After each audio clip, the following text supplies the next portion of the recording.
wanted to save the psalm for this morning until after the two readings. I'm going to read it to you. I know normally on a Sunday morning we do alternate verses, but I just want to read it to you this morning. And every now and then something happens and you sort of go, wow, that fits kind of nice. I think the psalm this morning fits kind of nice. I can't remember whether I said it here at the start of the service or I said it at 8:30, but the sermon that I was going to preach today feels kind of trite. And I hope it wasn't going to be trite, but in light of what happened this morning, it just fades into comparison. Cheryl is looking at me kind of funny. We were broken into, and a whole bunch of stuff is missing. So just doing my sermon makes no sense to me. I just want to start by reading the psalm. If you want to follow along, you can. It's Psalm number 36, but sometimes it's best just to listen. There is a voice of rebellion deep in the heart of the wicked. There's no fear of God before his eyes. He flatters himself in his own eyes, but his hateful sin will not be found out. The words of his mouth are wicked and deceitful. He is left off acting wisely and doing good. He thinks up wickedness upon his bed, and has set himself in no good way. He does not abhor that which is evil. Your love, O God, reaches out to the heavens, and your faithfulness to the clouds. Your righteousness is like the strong mountains, your justice like the great deep. You save both man and beast, O Lord. How priceless is your love, O Lord. Your people take refuge under the shadow of your wings. They feast upon the abundance of your house. You give them drink from the river of your delights. For with you is the well of life, and in your light we see light. Continue your loving kindness to those who know you, and your favor to those who are true of heart. Let not the foot of the proud come near me, nor the hand of the wicked push me aside. See how they are fallen, those who work wickedness. They are cast down, and shall not be able to rise. And then the prayer is this: God of justice and of mercy, open the eyes of sinners that they may see the light of your truth, know the power of your love, and share the bounty of your heavenly table. For Jesus Christ our Savior. So that was the psalm appointed for today. I love in the prayer the three phrases there. See the light of your truth, know the power of your love, and share in the bounty of your heavenly table. So, since this is going on YouTube and Facebook, I got to set a little bit of the context.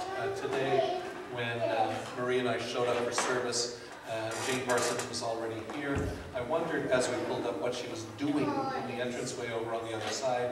I had no idea. The first thing that occurred to me, since she had a garbage can, was that the roof was leaking because there's a light right above there, and it's not typical in the springtime for roofs that sit there to leak. So I thought she was putting a bucket out or a pail out to the garbage can to collect.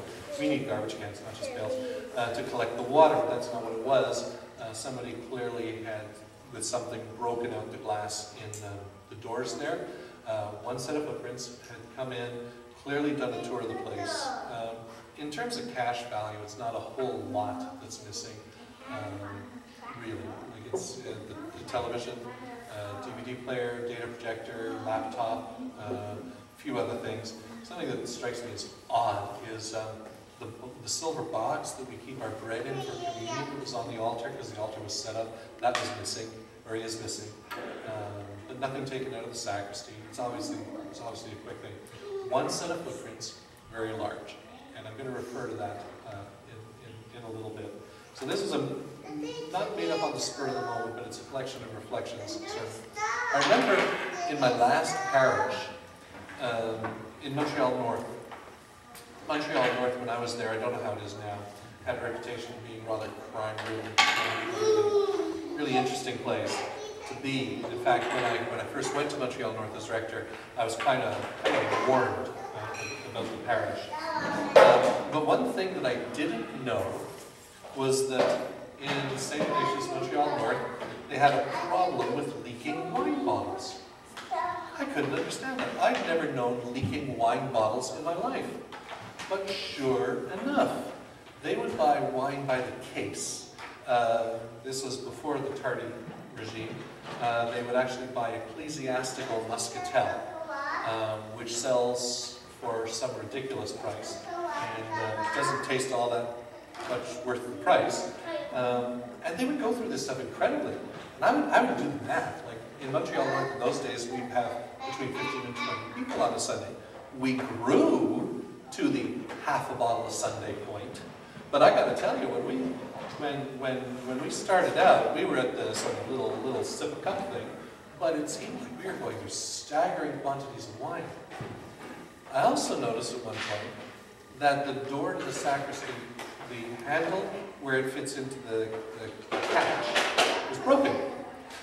So if you pushed hard enough, what would happen is the catch on the door latch would spring and the door would be open. And so I suggested at one point that that might be fixed and would solve the problem of the leaky wine bottles. And so when I suggested that, there was sort of some, eyes cast down, looking away and stuff like that. So obviously there's a story here. Well, it turned out that the story was that one of the parishioners had a drinking problem. And it was a secret, but not the greatest secret, that when he would come in, as he would do to clean the floors, he wasn't a paid janitor. He'd show up and do stuff, clean the floors, change toilet paper and blah blah blah. He would often go and go into the sacristy and help the wine bottles to leak. Now I raised with the corporation and the parish council at some point, obviously without talking about any names, that this was a form of theft. That the people in the congregation were paying for the support of the church. And though a very small amount of money, obviously, one of the things that people in the congregation were buying was what we use for communion on Sundays. And something that should have lasted months was in fact lasting just a couple of weeks. And that had to be stopped. The interesting thing was for a while, in the minds of some, as I did put a stop to this, and I basically just locked up the wine, I was an ogre. It was me. I was the one that had the problem. And I couldn't quite get that. And I had a lot of conversations with people about what had been going on in the parish and just the attitude that would lead a parish to be complicit in saying, it's okay if somebody pilfers. It's okay. We're going to turn a blind eye to it. What is it that causes people to think that way? And there were several things that came up in the discussions and in my thinking. But one of them is the reality that we're not that different from this guy. That his little theft of wine isn't all that much different from the stealing that most of us do in one way or another. It's coming up towards tax time. There's a difference between loopholes and lying. I don't know how far you want to take it. But the reality is that when we, at the end of the service, go into our entranceway, I'm changing the metaphor here, go into our entranceway and look out the back door and see those footprints. And once we've made all our jokes about how those footprints are about the size of Walter's foot, once all the jokes are over, what each of us needs to do, metaphorically or literally, and it would be an interesting exercise to literally, is to go outside to those footprints, take our foot, put in the footprints, and see if it fits. And see if it fits. Because the person who did that this morning is you and me. Exactly the same. A number of years ago, one of the experiences I had was of, it was a person who I had built a connection with through youth group members. It's a lot of years ago now. And she was, shall we say, as an older teenager, living a lifestyle that no parent ever envisages for their daughter. She was a stripper. and she was paying her way through school by being a stripper. And apparently, the salary was good, and some of the tips were even better. And so she was getting through school. There was a price to pay, and that's another story. But I remember talking to her mother at one point.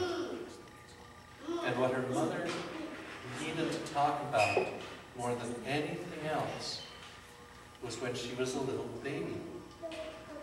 And how when she was a little baby, her mother would hold her in her arms, and would feed her, and would care for her, and get special clothes for her, and dress her up, and all the hopes and dreams that her mom had for that little girl.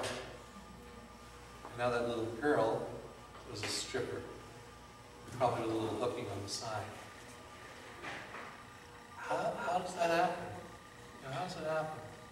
How can it be the case that so many thousands of years ago it was written, there's a voice of rebellion deep in the heart of the wicked.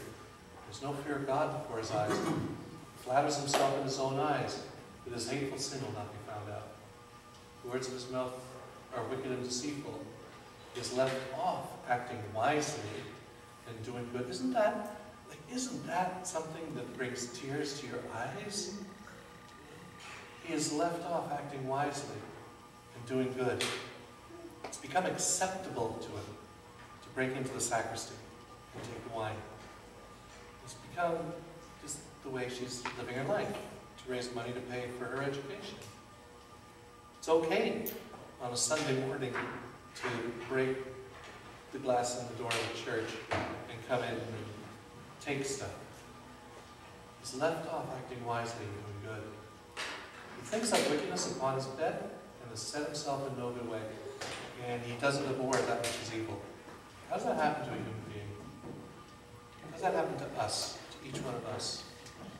Because the fact of the matter is, even if we're not strippers, or stealing one from the sacristy, or doing B&E in a church early on a Sunday morning, of all days to do a B&E, inside each one of us is exactly what the psalmist is speaking of, and exactly the brokenness that manifests itself in what we see here, in what I saw in my family, and what that mother saw in her daughter. Each one of us has a broken heart.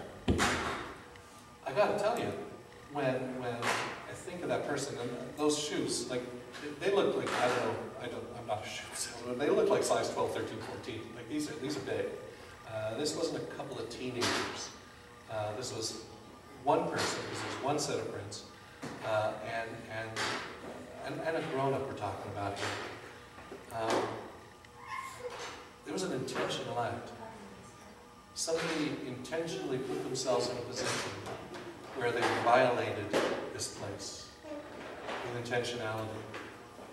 And of course, what we've got to do now, because we live in a fallen world, obviously there'll be the police report, and probably by the time you come here next Sunday, there'll be a security system in place. You know, it's kind of funny. I know I'm all over the place, this will come together. When I grew up in St. Columba's Church in NDG, one of the realities that I lived with was I could, leave high school and go to St. Columba's and walk in any one of the doors. The doors weren't locked. The idea of locking a church door, I think, was anathema. My mother tells me about that in Newfoundland, but it was certainly in Montreal as well. But I remember shortly after I was ordained, so we're talking 1979, 1980, that a dictum went out from the downtown office saying that even though it is unfortunate, we would like people to have access to our churches, but reasonable prudence and insurance necessitates that church doors be kept locked from now on. And so we had to have a policy of locked doors.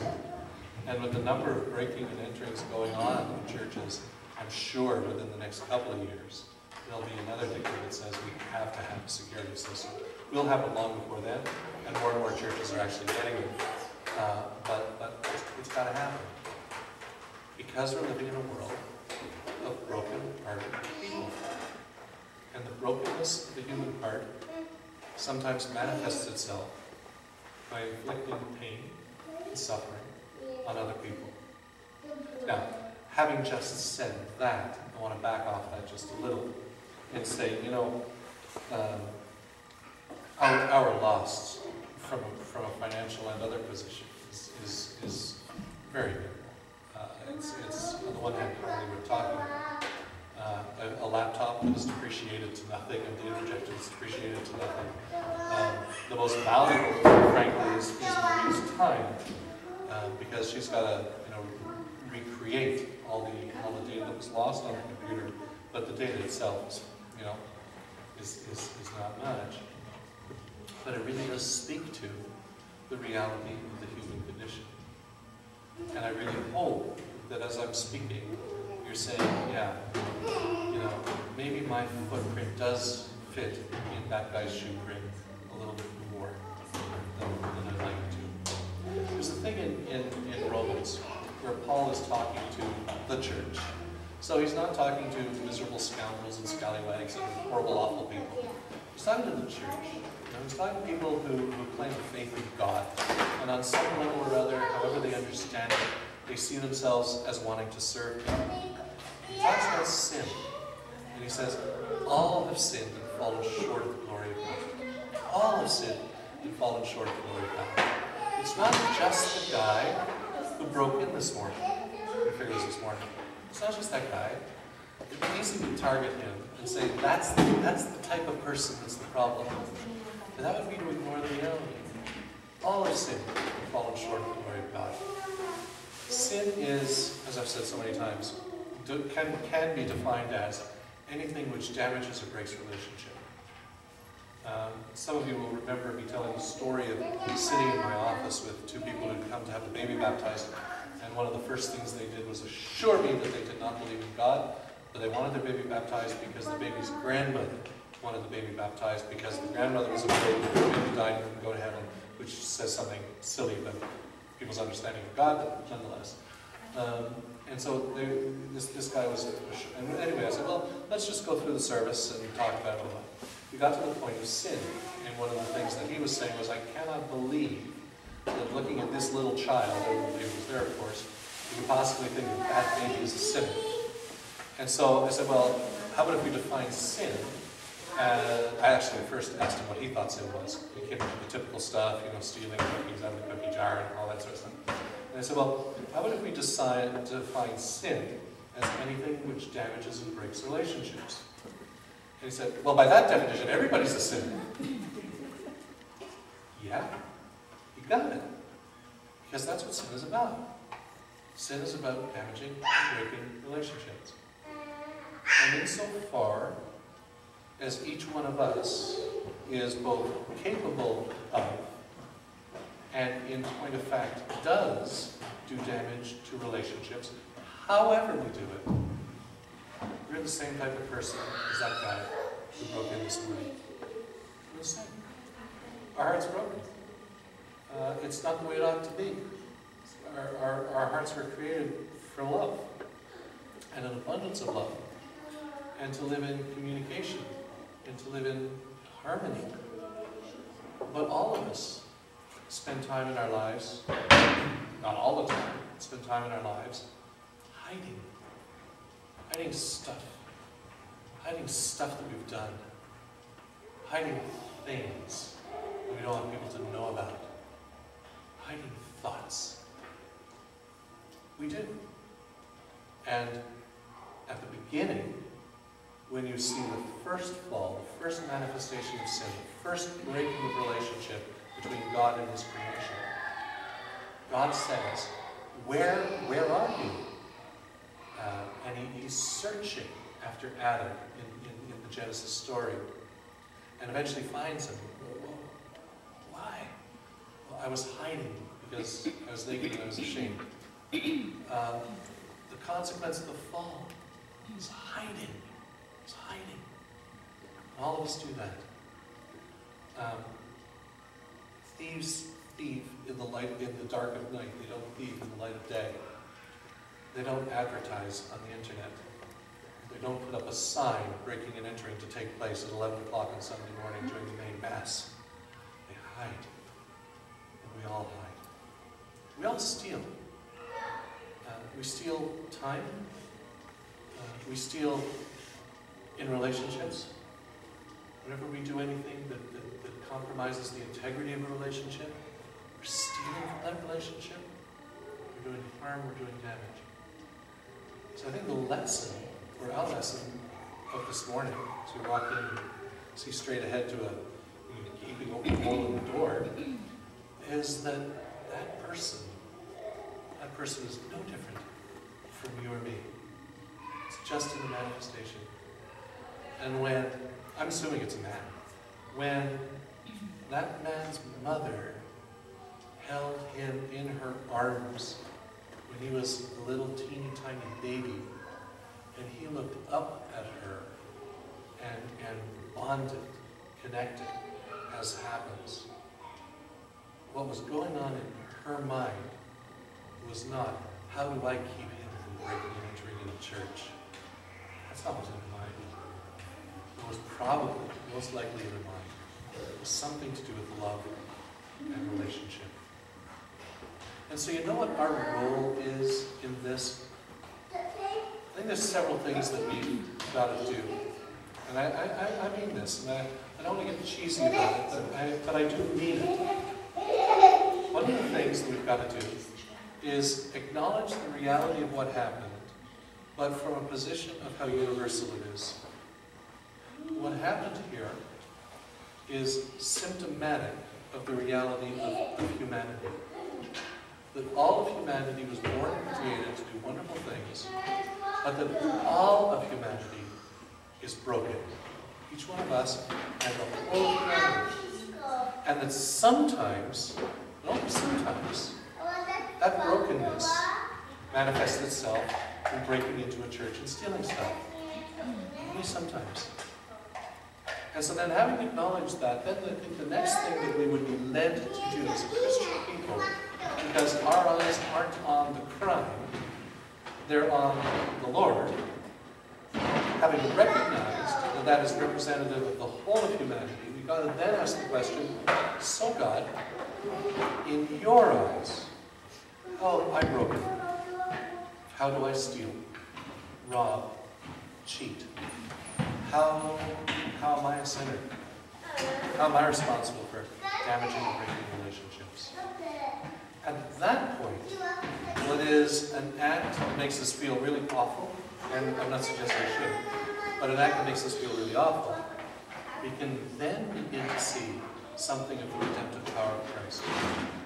Because this psalm, Psalm 36, didn't stop with he does not abhor that which is evil. It goes on to a very different place. Listen to what comes next.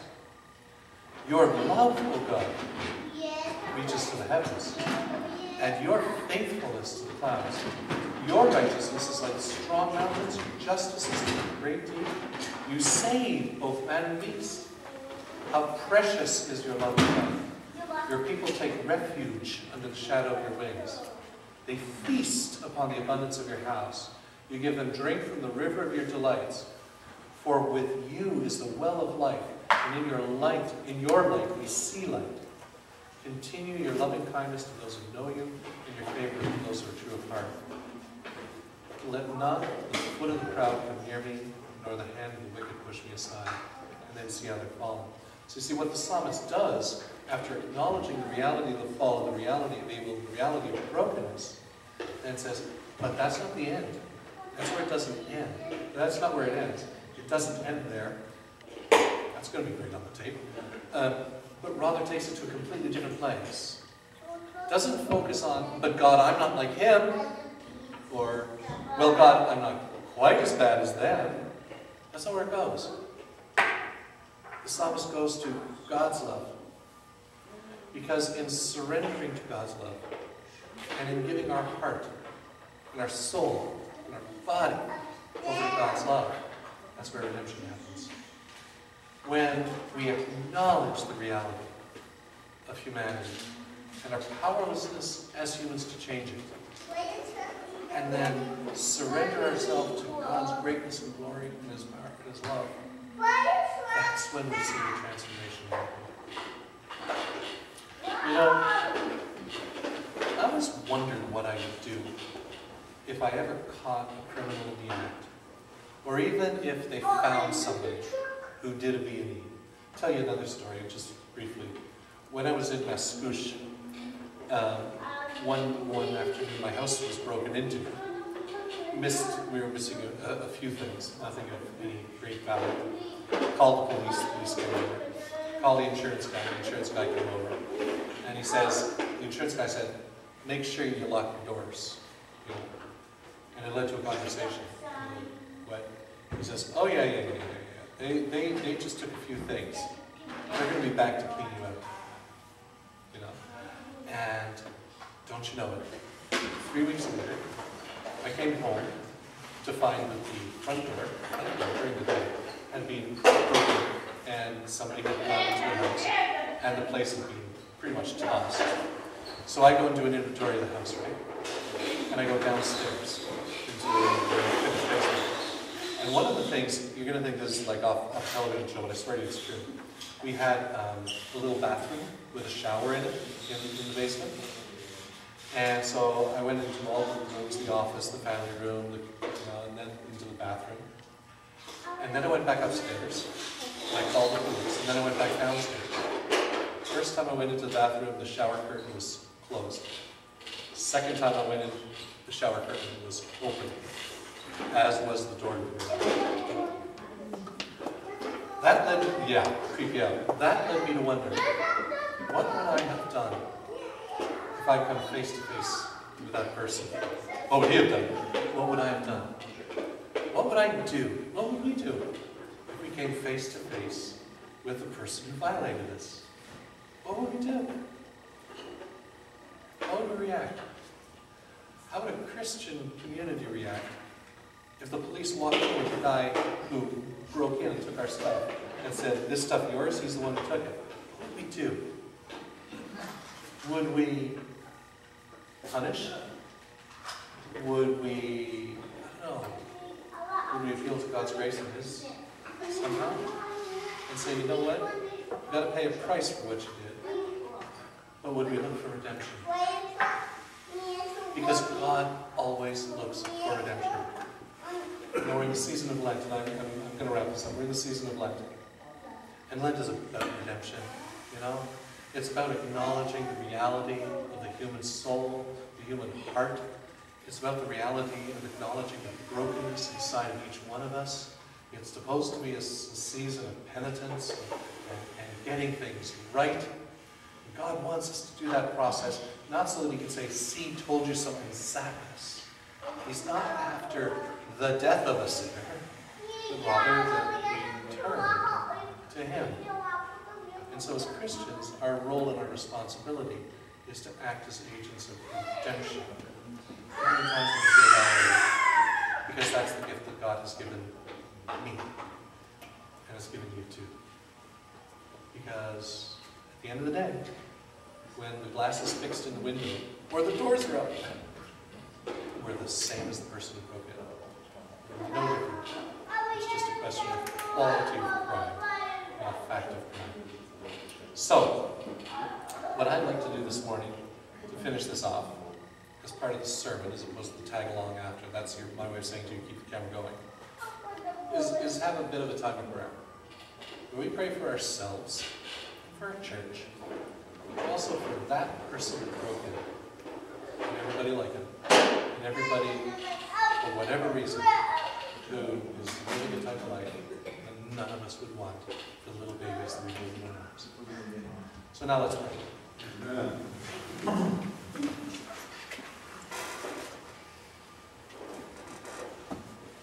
God, sometimes it's really funny, the things that cause us to think of you and to turn towards you.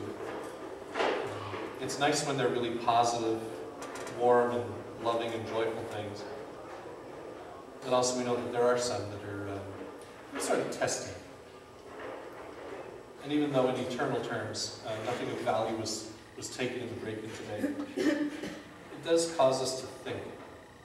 My hope today, God, is that the thoughts that we think are redemptive thoughts, that they lead to holiness rather than thoughts of vengeance.